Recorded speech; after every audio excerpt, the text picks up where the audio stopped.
Last year, payments fraud cost institutions billions.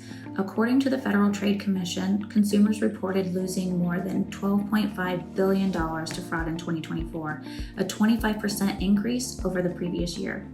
It's also important to note that the cost of fraud is much more than just the lost funds.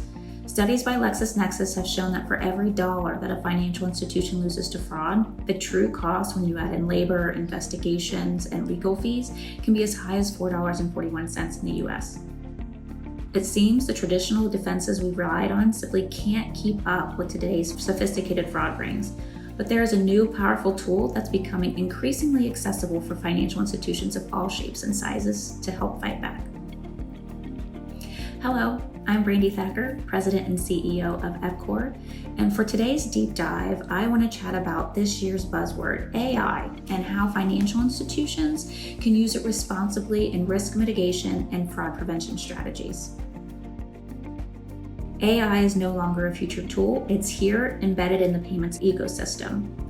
When implemented into your risk management and your fraud prevention strategies, AI has the power to significantly reduce false positives, speed up investigations, and adapt to evolving fraud patterns far faster than our traditional systems. Imagine being able to spot unusual transaction flows instantly or to anticipate new fraud typologies before they actually cause losses. Imagine using AI to analyze a user's unique behavior biometrics, like how they type into their phone or how they hold their phone, to authenticate them instantly and without any friction. This approach has helped some institutions reduce false positives by up to 50%. Just think about how much more valuable time that can be freed up for your teams to focus on those more complex threats.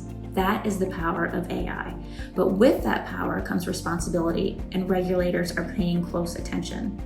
That's why financial institutions implementing AI must also implement governance, controls, and oversight.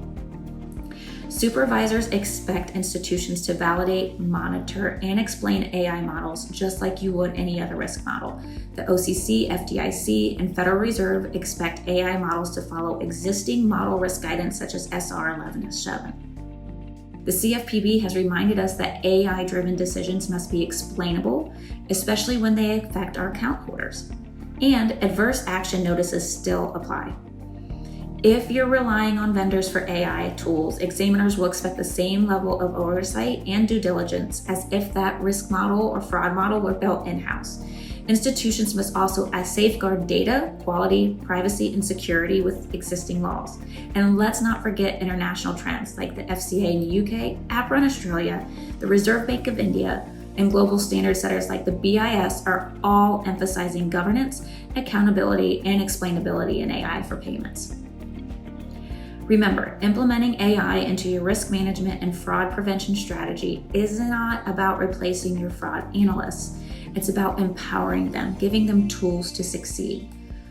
Train your teams not just on how to use AI, but on how to understand it and how to challenge it when needed. Engage with your regulators early and be transparent about your models and your safeguards. For smaller and mid-sized institutions, a good place to start is with transaction monitoring. Layer AI on top of the tools that you're already using and choose explainable models that you and your regulators can clearly understand.